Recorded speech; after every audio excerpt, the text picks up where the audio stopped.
Hi friends, నేను మనీష్. ఈ వీడియోలో ఏంటంటే మీకు యాసర్ నుంచి c730 అనే ల్యాప్టాప్ యొక్క ఫుల్ రివ్యూ అనేది అయితే మీకు ఈ వీడియోలో అయితే నేను ఇస్తాను అనమాట. సో ఇది ఎవరైనా కొనాలనుకుంటే మాత్రం ఇది నేను కొన్న రేంజ్లో మాత్రం ఇది ఒక బెస్ట్ ల్యాప్టాప్ అని చెప్పుకోవచ్చు అనమాట. ఎందుకంటే దీన్ని నేను ఎన్నో వర్క్స్ అయితే యూజ్ చేశాను. దీంట్లో నేను ఓబిఎస్ రన్ చేశాను, జూమ్ రన్ చేశాను, దాంతోపాటుగా యూట్యూబ్ కంటెంట్ అనేది వాచ్ చేశాను. సో ఇట్లన్నిటికి ఏంటంటే నేను పెట్టిన కాస్ట్కి ఇది ఒక మంచి ల్యాప్టాప్ అని అయితే నేనైతే అనుకున్నాను అనమాట. సో నాకు మంచి పర్ఫార్మెన్స్ అయితే దీంట్లో ఉందన్నమాట. సో మెయిన్గా ఏంటంటే దీంట్లో ఏదైతే బూటింగ్ సిస్టమ్ ఉందో, సో మనకి బూటింగ్ అనేది విత్ ఇన్ 10 సెకండ్స్లో అయిద్ది అనమాట. సో అదే నా కంప్యూటర్తో కంపేర్ చేసుకుంటే ఈ ల్యాప్టాప్ అనేది చాలా ఫాస్ట్గా అయితే బూటింగ్ అయిద్ది అనమాట. సో నాకు అదొకటైతే నచ్చింది. సో దాంతోపాటుగా దీని బిల్డ్ క్వాలిటీ గురించి మాట్లాడుకుంటే దీని బిల్డ్ క్వాలిటీ అనేది సూపర్ ఉందన్నమాట. సో మామూలుగా లేదు. ఏంటంటే మనకి ఇది ఒక ప్రీమియం లుక్ అయితే దీంట్లో ఉంటుంది. సో ప్రీమియం బిల్డ్ క్వాలిటీ అనమాట. సో ఇది మనకి ప్లాస్టిక్ అండ్ మెటల్ బాడీతో అయితే వస్తుంది. సో ఇకపోతే దీని ట్రాక్ ప్యాడ్ కానీ కీబోర్డ్ కానీ సో ఎక్సలెంట్ అని చెప్పవచ్చు. సో దీంట్లో ఏంటంటే నాకు ఒక చిన్న మైనస్ అయితే అనిపించింది. సో దీనికి కెమెరా ఉంది ఏంటంటే మనకి ఇది క్వాలిటీ అయితే తక్కువగా ఉందన్నమాట. సో ఇంకొద్దిగా క్వాలిటీ బెటర్గా ఉంటే సో ఇది ఆన్లైన్ క్లాసులకు కానీ లేకపోతే మన యూసేసి కానీ ఇది ఒక బెస్ట్ ల్యాప్టాప్ అయితే అయిద్ది అనమాట. ఇకపోతే ఏంటంటే దీంట్లో మనకి ఇది క్రోమ్ ఓఎస్ మీద రన్ అవుతుంది కాబట్టి మనం విండోస్లో ఉన్నంత ఫ్యూచర్స్ అయితే ఉండవు అనమాట. సో విండోస్లో అంత ఫ్యూచర్స్ లేకపోయినా ఇదైతే ఒక బెస్ట్ ల్యాప్టాప్ అని చెప్పుకోవచ్చు. సో ఎందుకంటే నేను దీంట్లో ఆన్లైన్ క్లాసులు అవన్నీ బాగా టెస్ట్ చేశాను. సో ఇది ఒక మంచి ఫ్యూచర్ అని చెప్పుకోవచ్చు. సో క్రోమ్ ఓఎస్ వల్ల ఏంటంటే మనకి లో స్పెక్లో కూడా మనకి ఏంటంటే ఫాస్ట్గా అయితే రన్ అవుతుంది అనమాట. సో ఇప్పుడు దీనికి మనం ఎక్స్టర్నల్ కీబోర్డ్ అండ్ మౌస్ అయితే కనెక్ట్ చేసుకొని యూజ్ చేసుకోవచ్చు. దాంతోపాటు ఏంటంటే దీంట్లో నచ్చింది ఏంటంటే ఇంకోటి ఏంటంటే దీంట్లో మనకి క్యాప్స్ లాక్ కీ అయితే లేదనమాట. సో మనం ఎప్పుడైనా క్యాపిటల్ లెటర్స్ అయితే టైప్ చేయాలంటే మన కింద ఆన్ స్క్రీన్ కీబోర్డ్ అని అయితే ఉంటుంది. సో అక్కడ నుంచి క్యాప్స్ లాక్ ఆన్ చేసుకొని అయితే యూజ్ చేయాలి. అంతేగాని దీంట్లో మనకి సపరేట్గా క్యాప్స్ లాక్ బటన్ అనేది లేదనమాట. సో అది ఉంటే కొద్దిగా బాగుండేది అయితే అనిపించింది. ఇకపోతే ఏంటంటే దీంట్లో మనం మల్టీ టాస్కింగ్ అయితే చేసుకోవచ్చు అనమాట. సో మల్టీ టాస్కింగ్ అనేది కూడా దీంట్లో అయితే చేసుకోవచ్చు. సో ఇది ఒక మంచి ఫ్యూచర్ అని చెప్పుకోవచ్చు. ఈ ల్యాప్టాప్లో కూడా మల్టీ టాస్కింగ్ ఫ్యూచర్ అయితే ఉంది. సో ఇక్కడ మీకు మల్టీ టాస్క్కి సంబంధించిన ఒక సపరేట్ బటన్ అయితే వాళ్ళు అయితే ఇచ్చారనమాట. సో ఇక్కడ మీరు చూస్తున్నారు కదా, అది క్లిక్ చేయడంలోనే మల్టీ టాస్కింగ్ మన ఇక్కడ ఇంకొక డెస్క్ పేజ్ అయితే క్రియేట్ చేయవచ్చు అనమాట. సో ఏంటంటే మనకి వర్క్ అనేది సింపుల్గా అయితే అవుతుంది అనమాట. సో ఈ మల్టీ టాస్కింగ్ అనేది దీంట్లో అయితే ఇంకొక బెస్ట్ ఫీచర్ అని చెప్పుకోవచ్చు. ఎప్పుడైనా మనం ఆన్లైన్ క్లాసులు వింటున్నా ఒక పక్క టెక్స్ట్ బుక్ చేసుకోవాలంటే మల్టీ టాస్కింగ్ ద్వారా మనం ఇంకో పక్క అయితే వేరే డాక్యుమెంట్ అయితే వాచ్ చేయొచ్చు అనమాట. సో ఇకపోతే దీంట్లో సౌండ్ క్వాలిటీ గురించి మాట్లాడుకుంటే దీంట్లో స్పీకరు ఎలా ఉందంటే సినిమా థియేటర్స్లో డిటిఎస్ సౌండ్ సిస్టమ్ ఉంటుంది చూడండి.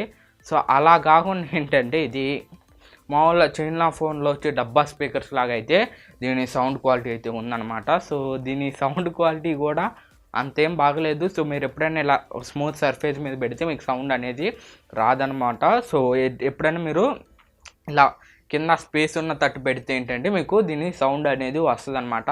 లేకపోతే చాలా లోగా అయితే ఉంటుంది. సో అది దీంట్లో ఒక చిన్న మైనస్ అనిపించింది. సో కొద్దిగా కింద ఫుట్ ప్యాడ్స్ ఇంకొద్దిగా ఎత్తుగా అనిపిస్తే అప్పుడు ఎత్తుగా ఇస్తే ఏంటంటే అప్పుడు బాగుండేదేమో. సో అది ఇకపోతే దీని రివ్యూ. సో ఇకపోతే ఏంటంటే దీంట్లో బ్యాటరీ లైఫ్ గురించి అయితే మాట్లాడుకోవాలన్నమాట. సో దీంట్లో బ్యాటరీ లైఫ్ అనేది చాలా వరకు అయితే బాగుందన్నమాట. సో ఈ ల్యాప్టాప్లో మనకి ఈ బ్యాటరీ లైఫ్ అనేది బెస్ట్ అని చెప్పుకోవచ్చు. ఎందుకంటే ఏంటంటే దీంట్లో బ్యాటరీ లైఫ్ వచ్చేసరికి మనకి నియర్లీ 5 అవర్స్ అయితే వస్తుంది అనమాట. సో మీరు చేసే టాస్క్ బట్టి అయితే దీంట్లో బ్యాటరీ అనేది మీకైతే వస్తుంది అనమాట. మీరు కనుక ఒకవేళ యూట్యూబ్లో కానీ లేకపోతే ఆన్లైన్ క్లాసులు కానీ ఇలా కంటెంట్ చూసేటప్పుడు ఏంటంటే మీకు తక్కువ వస్తుంది అనమాట. ఎందుకంటే మనకి ఎప్పుడు డిస్ప్లే రన్ అవుతూ ఉంటుంది, కలర్స్ అవన్నీ చేంజ్ అవుతూ ఉంటాయి కాబట్టి ఏంటంటే మనకి బ్యాటరీ కన్స్యూమింగ్ అనేది ఎక్కువ ఉంటుంది అనమాట. సో అలా కాకుండా మీరు ఎప్పుడైనా ఒక డాక్యుమెంట్స్ చూసేటప్పుడు కానివ్వండి లేకపోతే ఏమన్నా ఎగ్జామ్స్ రాసేటప్పుడు కానివ్వండి దీంట్లో సో ఏంటంటే మనకి ఇది దీంట్లో ఎటువంటి బ్యాటరీ లైఫ్ అనేది ఎక్కువ వస్తుంది అనమాట. సో యూట్యూబ్ చూసే దాని మీద దీంట్లో ఏంటంటే బ్యాటరీ లైఫ్ దాని మీద ఇంకెక్కువ వస్తుంది అనమాట. సో అదే దీంట్లో నాకు ఒక నచ్చింది. సో ఎందుకంటే నేను ఆన్లైన్ క్లాసులు నాకు 4 అవర్స్ ఉంటుంది. సో 4 అవర్స్ అయినా కానీ ఇంకా కొద్దిగా ఇంకొక 1 అవర్ దాకా అయితే నాకు ఎక్స్ట్రా బ్యాటరీ లైఫ్ అయితే ఈ ల్యాప్టాప్లో అయితే వస్తుంది అనమాట. సో ఇకపోతే దీంట్లో మనకి inbuilt wifi and Bluetooth support అయితే ఉంది. సో మన ఎక్స్టర్నల్గా బ్లూటూత్ యాడ్ చేయనైతే అవసరం లేదనమాట. సో మీరు ఇన్బుల్ట్గానే మనకి బ్లూటూత్ వైఫై సపోర్ట్ అయితే ఉంది. సో మనం అక్కడ నుంచి కూడా మన ఇంటర్నెట్ కనెక్ట్ చేసి అయితే యూజ్ చేసుకోవచ్చు అనమాట. సో ఇకపోతే ఏంటంటే దీంట్లో కనెక్షన్ గురించి చూసుకుంటే ఇది మనకి బ్లూటూత్ 5.5తో వస్తుంది. దాంతోపాటుగా ఇది ఏంటంటే వైఫై అనేది ఇలా జస్ట్ ఆన్ చేసామో లేదో కనెక్ట్ అయిపోతుంది అనమాట ఆటోమేటిక్గా. సో మనం ఒక్కసారి సేవ్ చేసుకుంటే ఏంటంటే ఒక్కసారి ఆన్ చేస్తే ఏంటంటే విత్ ఇన్ సెకండ్స్లో ఇదైతే ఆటోమేటిక్గా కింద మనకైతే ఇక్కడ వైఫై అయితే కనెక్ట్ అయిపోతుంది అనమాట. సో అదొక ప్లస్ పాయింట్ అని చెప్పొచ్చు. మనం సపరేట్గా మళ్ళీ వెళ్ళి అక్కడ కనెక్ట్ చేయాల్సిన అయితే అవసరం అయితే లేదు. సికపోతే ఇంక ఇది అనమాట ఈ ల్యాప్టాప్ రివ్యూ అనేది. సో అన్నిటి పరంగా కానీ నేను కొన్న రేంజ్లో నాకు ఇదైతే ఒక best budget laptop and best laptop అని చెప్తాను. సో ఈ ల్యాప్టాప్లో నాకు నచ్చినవి అయితే సో ఒకటి ఇది మెటల్ బిల్డ్ క్వాలిటీ అండ్ ఇది వచ్చేసరికి ప్లాస్టిక్ బిల్డ్ క్వాలిటీ అనమాట. సో ఇక్కడ మీరు ఫ్రంట్ కూడా చూసుకుంటే ఇది మనకి బాగుంటుంది. ఇదంతా ఇది 14 ఇంచెస్ అనుకుంటా డిస్ప్లే. సో ఈ 14 ఇంచెస్ డిస్ప్లే అనమాట. సో డిస్ప్లే క్వాలిటీ అయితే మనకి రెజల్యూషన్ అయితే బాగానే ఉంది. సో కొద్దిగా తక్కువ రెజల్యూషన్ అనమాట. ఇది 720p రెజల్యూషన్తో అయితే వస్తుంది. ఇంకపోతే కెమెరా కనుక చూసుకుంటే ఈ కెమెరా మనకి ఇది 5MP అనుకుంటా, 5MP 2MP మరి. సో ఇకపోతే దీనిలో ర్యాము స్టోరేజ్ కనుక చూసుకుంటే దీంట్లో మనకి 64GB స్టోరేజ్ ఉందన్నమాట. సో చాలా తక్కువ అని చెప్పుకోవచ్చు. ఎవరైతే ఆన్లైన్ క్లాసులు ఎడ్యుకేషన్ పర్పస్కి ఉంటారో వాళ్ళకైతే ఇది బెస్ట్ అని చెప్పుకోవచ్చు. అలా కాకుండా యూట్యూబ్కి అయితే ఈ ల్యాప్టాప్ ఎందుకు పని చేయదు అనమాట. సో మీరు ఎప్పుడైనా కంటెంట్ వాచ్ చేయడానికి అయితే ఇది బెస్ట్ అని చెప్తా, కానీ మీరు ఎక్కువ స్టోరేజ్ స్టోర్ చేసుకునే వాళ్ళకి ఇది వేస్ట్ అనమాట. ఇకపోతే దీనిలో ర్యామ్ గురించి చూసుకుంటే దీంట్లో మనకి 2GB DDR4 ర్యామ్ అయితే ఉంటుంది అనమాట. సో ఇక్కడ ఏంటంటే 2GB DDR4 అయితే ఇచ్చారు.